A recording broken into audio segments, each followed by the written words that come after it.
हरे कृष्ण। तो मैं यहाँ पर आकर के बहुत छोटा महसूस कर रहा हूँ। सब बड़े बड़े महान वैष्णव यहाँ पर उपस्थित हैं, तो मैं सबके आशीर्वाद की अभिलाषा करता हूँ कि जो कुछ बोलूँ आप लोगों की सेवा में कुछ बोल सकूँ। हम लोग जब शुरू में मंदिर जाते थे, बहुत छोटे थे, तो हमने एक बार देखा कि एक बड़ा ही उत्साही ग्रुप आया है, नाम है पांडव सेना। तो बहुत लोगों की शादी नहीं हुई थी, तो माता जी लोग शायद नहीं थी। केवल यूथ ग्रुप आया था और इतना उत्साह, वो लोग ड्रम लेके पता नहीं क्या क्या लेके आए थे और हम लोग उनके साथ में गए थे सांदीपनी आश्रम। और उस समय गुरु महाराज के आने का प्रोग्राम था, लेकिन गुरु महाराज के हार्ट में कुछ प्रॉब्लम हुई थी, एंजियोप्लास्टी हुई थी और अनाउंस ऐसा हुआ था कि गुरु महाराज नहीं आएंगे। तो सब लोग इतने मायूस हो गए, स्पेशली पांडव सेना, क्योंकि वो लोग तो आए थे गुरु महाराज का संग लेने के लिए 3 दिन के लिए, और गुरु महाराज का आना कैंसिल हो गया था। तो फिर सुबह जब मंगल आरती में जा रहे थे तो गाड़ी वाड़ी रेडी हो रही, सब लोग भागा दौड़ी कर रहे थे, सुना कि गुरु महाराज आ रहे हैं। और गुरु महाराज आने के बाद सीधा 3 दिन का सेमिनार दिया और गुरु महाराज ने आके बोला कि मैं आया हूं केवल पांडव सेना के लिए। तो उससे मुझे कुछ समझ में आया कि गुरु महाराज कितना विशेष प्रेम करते हैं और गुरु महाराज का कितना हृदय जीत करके रखा है पांडव सेना ग्रुप ने। इतना ही नहीं, गुरु महाराज एंजियोप्लास्टी करके आए थे, लेकिन पांडव सेना के साथ 1 घंटा उस दिन डांस भी किया था, माइक लेके डांस किया था साथ में। इतना उत्साह, इतना समर्पण, सब कुछ देखने के लिए मिला। और उसके बाद जब हम पढ़ाई करने के लिए कोटा में थे, तब हमने सुना कि एक बड़ा प्रोग्राम हो रहा है स्टेडियम में। तो उस टाइम पे ये सुना ही नहीं था कभी ऐसा कुछ हो सकता है। स्टेडियम में हजारों लोग आएंगे और प्रोग्राम अटेंड करेंगे। तो बाद में फोटो देखा कि पांडव सेना ऑर्गेनाइज कर रहा है, गुरु महाराज थे, एकलव्य प्रभु थे, राधेश्याम प्रभु थे, और इतना बड़ा प्रोग्राम गुरु महाराज जहां जहां जाते थे उसके बारे में बताते थे। यहाँ तक कि राधेश्याम प्रभु भी उसको कोट करते थे बार बार कि ऐसे एक सुबल श्याम प्रभु करके सूरत में है, पांडव सेना ग्रुप है, वो लोग ऐसा बड़ा प्रोग्राम करते हैं। तो एक समय गुरु महाराज के खुद से ये पांडव सेना की हिस्ट्री सुनने के लिए मौका मिला था। गुरु महाराज बता रहे थे कि एक बार लंदन में भक्तिवेदांत मैनर में कुछ समस्या आई थी गवर्नमेंट से, और उस समस्या से ऐसा होने वाला था कि भक्तिवेदांत मैनर ही बंद होने वाला। तो जो यूथ थे वो लोग बहुत ज्यादा आक्रोश में आ गए, कह रहे ऐसे कैसे मंदिर बंद कर देंगे। तो उन्होंने एक प्रस्ताव रखा कि हम विद्रोह करेंगे, लड़ाई करेंगे, जैसे चैतन्य महाप्रभु ने काशी के खिलाफ की थी, ऐसा कुछ करेंगे। तो उन्होंने बनाई एक पांडव सेना कि हम लोग लड़ाई करेंगे, क्षत्रिय स्पिरिट। तो गुरु महाराज ने सबको बुलाया कि आपका प्लान बताइए। तो गुरु महाराज ने फिर उनको मार्गदर्शन किया कि नहीं, इस युग में लड़ाई से जीत नहीं जीत सकते हैं, क्योंकि आप जितनी लड़ाई करेंगे सामने वाला उतने ही बड़े आक्रोश से आपके सामने आक्रमण करेगा। तो इसीलिए अगर आपको जीतना है तो आपको प्रेम से जीतना है। तो ये पांडव सेना होगी, लेकिन ये प्रेम से लोगों को जीतेगी। तो आप प्रचार करो, और वैसे पांडव सेना की सृष्टि हुई। तो ये कंसेप्ट गुरु महाराज बहुत जगह पे अप्लाई करना चाहते, लेकिन सक्सेसफुल हुआ कहाँ? सूरत में। एक्चुअली कई बार हम लोग बोलते हैं कि गुरु महाराज का विशेष आशीर्वाद है, गुरु महाराज ने विशेष कृपा की है। वास्तव में इससे भी ज्यादा महत्वपूर्ण है कि हम लोगों ने कितना सीरियसली उस निर्देश को लिया है, ये ज्यादा जरूरी है। जैसे भक्ति सिद्धांत सरस्वती अपने सारे शिष्यों को बोलते थे पाश्चात्य जगत में प्रचार करने, भेजा भी था, लेकिन प्रभुपाद ने इतना सीरियसली लिया कि उन्होंने इस्कॉन खड़ा कर दिया। ऐसा नहीं है कि केवल प्रभुपाद को ही भक्ति सिद्धांत सरस्वती ने बोला था कि आप पाश्चात्य जगत में जाके प्रचार करो। इतना कि उन्होंने युक्त वैराग्य के नाम पर लोगों को कोट सूट पहनाए, बड़ी बड़ी गाड़ियों में घुमाया, प्लेन में बिठाया, सब कुछ किया जिससे पूरी पृथ्वी में प्रचार। एक बार भक्ति सिद्धांत सरस्वती अपने मठ में खड़े थे और उन्होंने सुना कि दो भक्त लड़ाई कर रहे हैं। और कौन थे वो? दो सन्यासी थे, आपस में लड़ाई कर रहे थे। उनको पता नहीं था कि भक्ति सिद्धांत सरस्वती सुन रहे हैं। तो जब सुनते सुनते सुनते सरस्वती ठाकुर पास में आ गए तो उन दोनों ने देखा, और भक्ति सिद्धांत सरस्वती हाइट में बड़े लंबे थे, देख के ही आदमी डर जाता था। तो दोनों एकदम चुप हो गए और बहुत उनको गिल्टी फील हुई, उन्होंने माफी मांगी। तो भक्ति सिद्धांत सरस्वती ने उनको एक बात बोली कि एक्चुअली गलती तुम्हारी नहीं है, गलती मेरी है। चैतन्य महाप्रभु ने बड़े बड़े राजाओं के बेटों को, प्रधानमंत्री को, वित्त मंत्री को, सब कुछ छोड़ के गोस्वामी बनाया, और मैंने तुमको गटर से उठा करके युक्त वैराग्य के नाम पे मैं प्लेन में घुमा रहा हूँ, तुमको मार्बल के घर में रख रहा हूँ, तो तुम तो लड़ाई करोगी। तो ऐसा नहीं है कि भक्ति सिद्धांत सरस्वती ने केवल प्रभुपाद को निर्देश दिया था, लेकिन प्रभुपाद ने उसको सीरियसली लिया। दो इंस्ट्रक्शंस प्रभुपाद को मिले कि एक, आप पाश्चात्य जगत में जाके प्रचार करो, प्रभुपाद ने स्कॉल खोल दिया। और दूसरी मीटिंग में उनको मिला था कि अगर आपको पैसे मिले तो आप ग्रंथ छापना, तो प्रभुपाद ने बीवीटी खोल दिया। तो ऐसा कोई शिष्य है जिसने दो इंस्ट्रक्शन में दो बड़े बड़े इंस्टीट्यूट खोल दिए, प्रभुपाद ने करके दिखाया। ऐसे ही हम लोग बोलते हैं कि गुरु महाराज को प्रभुपाद की विशेष कृपा प्राप्त हुई, ये सही बात है, लेकिन हमको साथ में ये देखना चाहिए कि गुरु महाराज ने प्रभुपाद की कृपा को कितने सीरियसली लिया, ये सोचना और भी ज्यादा जरूरी है। प्रभुपाद ने बहुत सारे सचिव बनाए, लेकिन वो लोग इस्कॉन में नहीं है। प्रभुपाद ने बहुत सारे लोगों को संन्यास दिया, लेकिन वो लोग आज कंटिन्यू नहीं कर पाए। प्रभुपाद की बहुत सी सेवा उन्होंने की, लेकिन गुरु महाराज जिस तरह सीरियसली लिया, उस तरह बहुत ही विरले कुछ भक्त थे। तो उससे हमको पता पड़ता है कि पांडव सेना की सक्सेस इसीलिए है कि हमने उस इंस्ट्रक्शन को सीरियसली लिया, और ये बताता है कि गुरु महाराज हमसे कितने खुश हैं। तो ये बहुत ही भाग्यशाली बात है, ये बहुत ही अच्छी बात है कि यहाँ पर ज्यादा से ज्यादा प्रचार बढ़ रहा है। गुरु महाराज जब भी आते थे एक चीज सुबह से हम लोग हमेशा पूछते थे, अभी नंबर कितना हो गया, अभी मेंबर्स कितने हो गए। तो गुरु महाराज चाहते थे 500, 1000 ऐसा कुछ नंबर सुनाई आए तो थोड़ा मजा आए। गुरु महाराज बोलते थे कि मुझे प्रभुपाद की एक बीमारी है, मैं छोटा नहीं सोच सकता प्रभुपाद बड़ा सोचते थे, मैं ही बड़ा सोचता। तो ऐसे गुरु महाराज की अपेक्षा आप लोग पूरी कर रहे हैं, तो स्वभावतः गुरु महाराज बहुत खुश हैं। हम सबको कुछ ना कुछ पैशन लाइफ में होता है, कुछ ना कुछ अटैचमेंट लाइफ में होता है, कुछ ना कुछ चीज के लिए हम पागल होते हैं।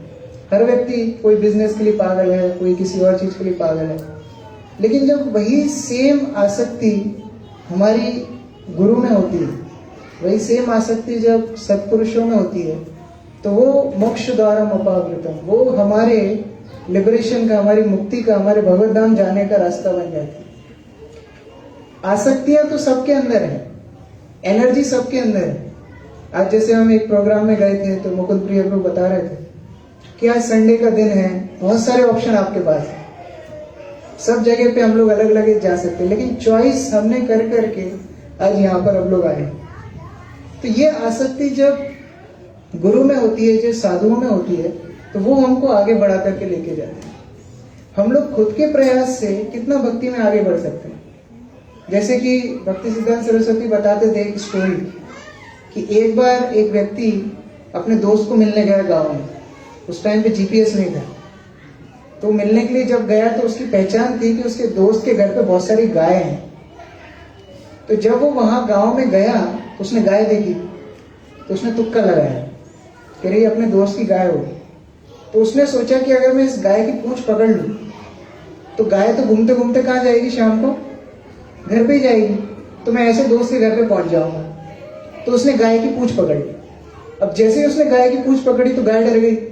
अब गाय पागल की तरह भागने लगी और ये भैया साथ में घिसटते गए और पूरे कपड़े फट गए, पूरी हालत खून खुनारे हो गए, पूरी तरीके से हालत खराब हो गई। ऐसे करके घर पे पहुंच गए दोस्त के। तो वो दोस्त भी पहचान नहीं पाया, उसको लगा कि कोई गाय चोरी करने के लिए चोर आया है। तो पूरे घर वालों ने फिर पिटाई मचाई उसकी। तो भक्ति सिद्धांत सरस्वती बताते हैं ये वो लोग हैं जो अपने बल पर भगवान को प्राप्त करना चाहते हैं। वो खुद भी परेशान होते हैं, दूसरों को भी कंफ्यूज करते हैं और उनकी हालत इतनी बेकार हो जाती है। लेकिन सीधा सा रास्ता है क्या, एक साधु के प्रति हमारी आसक्ति होना चाहिए। उस साधु के प्रति हमारी जो आसक्ति होगी वो हमको भगवत धाम आसानी से ले जा सकती है। जैसे जयानंद प्रभु का नाम आप सबने सुना होगा, प्रभुपाद के बहुत ही प्रिय शिष्य जयानंद प्रभु। प्रभुपाद की जो प्रकट लीला थी उसी समय पे उनका देहांत हुआ था और प्रभुपाद ने बोला था कि ये हमारे इस्कॉन के पहले संत हैं, इनका नाम वैष्णव कैलेंडर में होना चाहिए, इनका तिरुभाव दिवस इस्कॉन में मनाना चाहिए। तो उतने प्रिय शिष्य प्रभुपाद के थे और जयानंद प्रभु की कृपा से बहुत बड़े बड़े सन्यासी इस्कॉन में आए, उन्होंने प्रचार किया। तो एक बार जयानंद प्रभु किसी ने पूछा कि प्रभु जी आप तो इतने महान भक्त हैं, तो आप बताइए कि भक्ति में कैसे प्रगति करें। कोई ऐसा क्वेश्चन पूछता है ना तो हम सबको लगता है बहुत सिंसियर सीरियस बंदा है, ये क्वेश्चन पूछ रहा है। पहली बात तो क्वेश्चन पूछ रहा है और ऐसा क्वेश्चन पूछ रहा है कि मतलब कैसे सिंसियर भक्ति में आगे बढ़े। तो जयानंद प्रभु ने उसको ऐसे नेग्लेक्ट किया जैसे कि उन्हें सुना ही नहीं हो। दोबारा पूछा उस व्यक्ति ने, कह रहे प्रभु जी आप बताइए कि भक्ति में कैसे प्रोग्रेस की जाए। तो जयानंद प्रभु ने बोला कि मैं प्रभुपाद को सेवा करने में इतना व्यस्त हूँ कि मुझे आलतू फालतू चीज सोचने का टाइम नहीं मिलता। तो एक तरीके से उन्होंने आंसर दे दिया।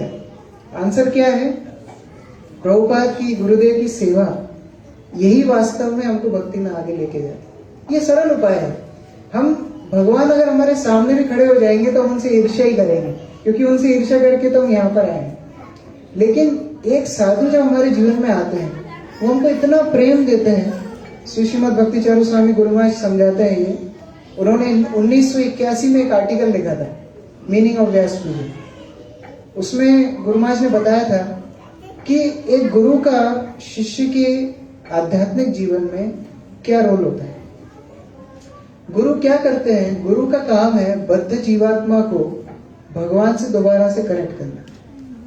और वो कनेक्शन करने के लिए गुरु मनुष्य रूप में हमारे सामने आते हैं और इतना प्रेम देते हैं, इतना प्रेम देते हैं, इतना प्रेम देते हैं कि हम अपने आप को भूल जाते हैं। हम अगर अपने आप से पूछें, हम में से कितने लोग हैं जिनको स्वतः कोई स्फूर्ति आई कि हम भक्त बनेंगे? कोई भी नहीं। हमको किसी न किसी वैष्णव की कृपा मिली, किसी न किसी वैष्णव ने प्रेम दिया। तो इस तरह गुरु हमारे जीवन में आते हैं, इतना प्रेम देते हैं, इतना प्रेम देते हैं कि हम सब कुछ भूल करके उस व्यक्ति को खुश करना चाहते हैं। और उस खुश करने के प्रयास में हम भक्ति के सारे नियमों को आसानी से पालन कर लेते हैं। और जब गुरु देखते हैं कि हाँ शिष्य परिपक्व हो रहा है, तब वो इस धरा से अप्रकट हो जाता है। अब वो शिष्य ढूंढता है कि वो प्रेम मुझे दोबारा कहाँ से मिलेगा, वो गुरुदेव जो इतना मुझे प्रेम देते थे वो कहाँ मिले। उस प्रयास में, उस ढूंढने के प्रयास में, उस खोज में वो अपनी भक्ति में आगे बढ़ता जाता है, बढ़ता जाता है, बढ़ता जाता है और एक दिन वो भगवत धाम पहुंचता है। तो ये पूरा प्लान है कि कैसे एक बद्ध जीवात्मा को अपनी बद्ध अवस्था से मुक्त करके भगवत धाम तक लाना। इसीलिए हम लोग रोज गाते हैं कि गुरुमुख पद्म वाक्य चिते दे करिए क्या आर ना करियो मने आशा। एक बार ऐसे उज्जैन में गुरु महाराज की क्लास थी, तो ऑडिटोरियम में क्लास थी और वेन्यू एकदम शायद लास्ट मोमेंट पे चेंज हुआ था, कुछ ऐसा था। तो गुरु महाराज एकदम डॉट टाइम पे पहुंच गए थे, लेकिन भक्त लोग नहीं आए।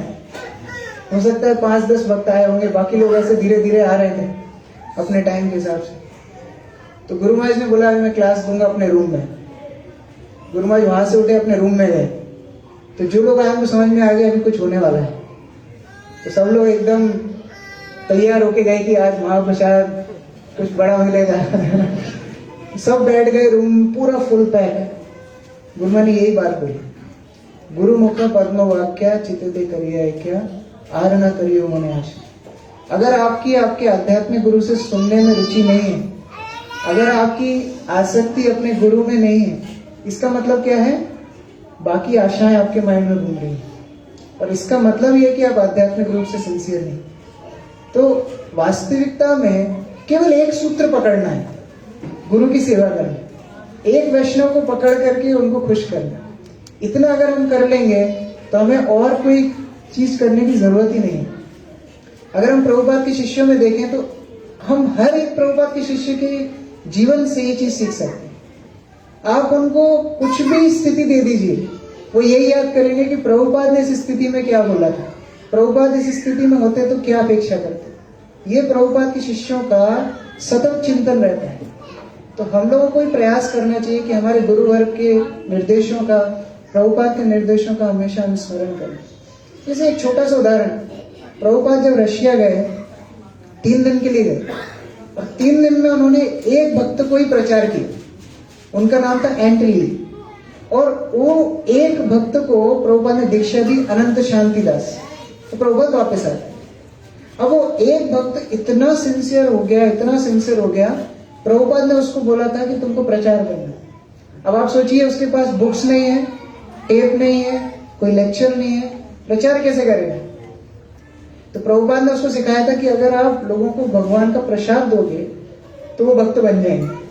अब प्रसाद के लिए कुकिंग कहाँ करेंगे, तो वो क्या करते थे, फ्लावर मार्केट से एक बुके खरीदते थे, उसको भगवान को ऑफर करते थे, और सबको एक एक फूल बांटते थे कि today is my happy birthday. सबको बोलते थे मेरा आज बर्थडे है, आप एक एक फूल लीजिए। ऐसे करके करके उन्होंने भक्त बनाया। रशिया में भारत के बाद सर्वाधिक भक्त रशिया में। तो इस तरह गुरु के प्रति जब हमारी आसक्ति होती है तो सक्सेस इज बाउंड, हमें सफलता जरूर से जरूर मिलेगी। कितने अनेक उदाहरण है कि प्रभुपाद के शिष्यों का हमेशा चिंतन रहता था कैसे हम अपने गुरु को खुश कर सके। जैसे एक बार हम लोग साउथ अफ्रीका में जब थे तो एक बहुत ही सक्सेसफुल प्रोग्राम है। जनरली बाहर भी हम जाते हैं तो भारतीय लोग ही आते हैं प्रोग्राम में, फॉरेन कंट्रीज में भी अधिकांश लोग भारतीय हैं, एनआरआईज जो है। तो प्रभुपाद जब अफ्रीका गए थे, प्रभुपाद खुश नहीं होते थे ऐसे कि लोकल लोग कहाँ हैं। तो जब ये सक्सेसफुल प्रोग्राम हुआ उसमें 75% लोकल लोग थे, वाइट ब्रिटिश बैकग्राउंड के लोग जो केप टाउन में सेटल थे, वो लोग सब आए हुए थे, ब्लैक्स थे। बहुत सक्सेसफुल प्रोग्राम हुआ। तो जब वो प्रोग्राम खत्म करके 11:30 बजे के आसपास घर पे डिस्कशन चल रहा था, सब लोग गुरु महाराज को बहुत अप्रिशिएट कर रहे थे कि गुरु महाराज आज कितना सक्सेसफुल प्रोग्राम हुआ, इतने सारे बाहर के लोग आए, फॉरेनर्स आए, वो लोग इतने क्वेश्चंस पूछ रहे थे, इतना सक्सेसफुल प्रोग्राम हुआ, और मतलब सभी लोग अपने अपने एक्सपीरियंस शेयर कर रहे थे। तो गुरु महाराज जी बहुत खुश थे, बहुत एक्साइटेड थे। अब ये सब कंप्लीट होने के बाद रात में वो रेस्ट करने के लिए गए। तो जब रेस्ट करने के लिए गए तो हम लोग गए, वहां पर लाइट वाइट बंद की, सब किया, गुरु महाराज को मसाज देना शुरू किया। तो गुरु महाराज बोलते हैं कि जब प्रभुपाद अफ्रीका आए थे तो उन्होंने भक्तों को क्वेश्चन पूछा था कि आप लोग क्या मुझे अफ्रीका इंडियन से मिलाने के लिए लाए हो, अफ्रीकन्स कहाँ है। तो आज का प्रोग्राम के बाद मैं अपेक्षा करता हूँ प्रभुपाद बहुत खुश होंगे। तो देखिए किधर चेतना कहाँ जा रही है। चेतना हमेशा जा रही है गुरु को खुश करने की। चेतना हमेशा बह रही है कि प्रभुपाद क्या सोचेंगे, प्रभुपाद क्या बोलेंगे, प्रभुपाद को हम कैसे खुश कर सकते हैं। तो इस चेतना से जब हम आगे बढ़ते हैं तो सफलताएं बहुत जल्दी मिलती हैं, प्रचार बहुत जल्दी आगे बढ़ता है। जैसे आप विचार कीजिए, जब प्रभुपाद ने अमेरिका में प्रचार शुरू किया था तो एक स्टोर फ्रंट से प्रचार शुरू किया था। आज सुबह हिज ग्रेस देवकीनंदन को बता रहे थे प्रवचन में, एक छोटी सी स्टोर फ्रंट है और प्रभुपाद बोल रहे हैं उसको international society for Krishna consciousness with branches all over the world. तो कोई सोच के ही हंसेगा कि अरे ये क्या चल रहा है। लेकिन प्रभुपाद ने जो बीज दिया वहां पर भक्तों को, वहां से 2 लोग सिंसियर हो गए, मुकुंद और जानकी। वो लोगों ने जाके एक नया सेंटर खोल दिया, और इतना ही नहीं, प्रभुपाद को लॉस एंजलिस इनवाइट किया। और जब प्रभुपाद वहां गए तो बहुत सारे युवा युवतियां प्रभुपाद को एयरपोर्ट पे वेलकम करने के लिए आए। तो प्रभुपाद की आंखों में आंसू आ गए कि देखो मैंने कितनी छोटी शुरुआत की थी और भगवान कितना ज्यादा रेसिप्रोकेट कर रहे हैं। तो ये कब संभव होता है, जब हमें एक डिजायर होता है गुरु को खुश करने के लिए। मैं रास्ते में चर्चा कर रहा था मुकुंद प्रिय प्रभु के साथ कि कुछ दिन पहले हम लोग एक अनुभाष्य पढ़ रहे थे भक्ति सिद्धांत सरस्वती का। उन्होंने एक बहुत सुंदर कमेंट्री लिखी है श्री चैतन्य चरितामृत की। वो जब चैतन्य चरितामृत की कमेंट्री ये टीका कंप्लीट करते हैं तो एक बहुत सुंदर कविता लिखते हैं, और उस कविता में वो लिखते हैं कि जब मैं ये अनुभाष्य को लिख रहा था तो भक्ति विनोद ठाकुर मुझे खुद संशोधन करते थे, गाइड करते थे। अगर मैं अच्छा लिखता था तो मुझे अप्रिशिएट भी करते थे, तो मुझे बहुत अच्छा लगता था। लेकिन आज जो भक्ति विनोद ठाकुर नहीं है और ये कमेंट्री पूरी हो गई, तो खुशखबरी मैं किसको जाके सुनाऊं? ये भक्ति सिद्धांत सरस्वती लिख रहे हैं कि आज मैं इतनी खुशी का मौका है, ये किसको जाके बताऊं कि भक्ति विनोद ठाकुर तो अभी है ही नहीं। तो इस तरह फीलिंग हमको आ सकती है कि अरे अब हम प्रचार कर रहे हैं, सब कुछ कर रहे हैं, अभी किसको जाके बताएंगे कि गुरुमाज हमने इतना बड़ा प्रोग्राम किया, गुरुमाज हमने इतना से लोगों को भक्ति में जोड़ा, आगे बढ़ाया, अब हम किसको जाके बोलेंगे? तो वास्तव में अभी हमारी रिस्पॉन्सिबिलिटी और बढ़ गई।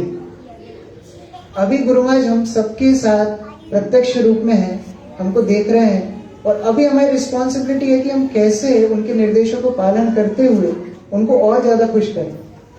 देखिए, जब एक लड़की होती है जिसकी शादी नहीं होती तो बहुत केयर फ्री रहती है घर में। मैंने मेरी सिस्टर को ऑब्जर्व किया, बहुत केयर फ्री रहती है, कई कपड़े पड़े हैं, कहीं सामान पड़ा है, कहीं ऐसे, और केयर फ्री रहते हैं।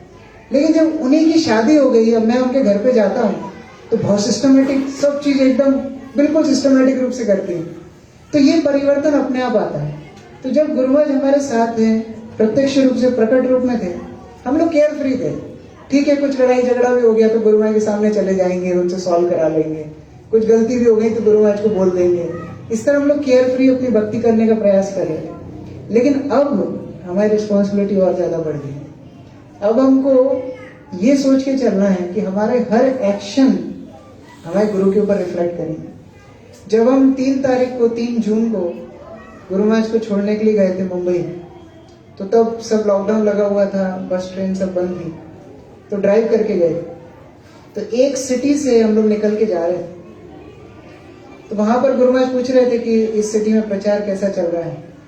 भक्ति प्रेम महाराज वहां थे, तो वो गुरुमाज को बता रहे थे कि यहाँ प्रचार तो बहुत हो रहा है और एक लीडर है, उनके साथ बहुत सारे लोग कनेक्टेड हैं। तो गुरुमाज ने उनको पूछा कि वो लीडर का और इनका संबंध कैसा है। एक और लीडर वहां मंदिर से प्रचार कर रहे थे। तो महाराज ने बोला कि गुरुमाज उतना अच्छा संबंध नहीं है, वो आपस में मिलते नहीं है। तो गुरुमाज ने तुरंत पूछा कि वो किसके शिष्य हैं। तो भक्ति प्रेम महाराज ने उनको बताया कि इनके शिष्य हैं। तो गुरुमाज ने उनको बहुत गंभीरता से बोला कि देखो, तुम लोग कभी ऐसा काम मत करना कि लोग तुमको पूछें कि तुम किसके शिष्य हो, मेरे ऊपर गलत नाम है, because what ever you do will reflect on me. इतना विशेष इंस्ट्रक्शन गुरुमाज ने दिया जाते जाते लास्ट ट्रिप में। गुरुमाज बोल रहे थे आप जो कुछ भी करेंगे वो मेरे ऊपर आएगा। तो अभी हमारी जिम्मेदारी और ज्यादा है कि हम लोग कैसे प्रयास करें कि जो कुछ निर्देश हमको मिले हैं हम अपने आचरण में उतार पाए, और एक साथ मिल करके हम लोग प्रभुपाद की सेवा कर पाए। गुरुमाज ने अपना पूरा जीवन प्रभुपाद को दिया, इस्कॉन को एक साथ करने के लिए दिया। आज अगर हम लोग उस तरह आचरण को अपना पाएंगे तो गुरुमाज की सबसे उत्कृष्ट सेवा हम लोग कर पाएंगे। तो वही हमारे जीवन का उद्देश्य होना चाहिए, और उससे हम गुरुमाज को बहुत अच्छे से खुश कर सकते हैं। हरे कृष्ण। जगत गुरु श्री प्रभुपाद की जय। श्री श्रीनाथ भक्तिचरण स्वामी गुरु महाराज की जय। पांडव सेना भक्तवृंद की जय। निताई गौर प्रेमानंदे। तो अभी टाइम बहुत हो गया है।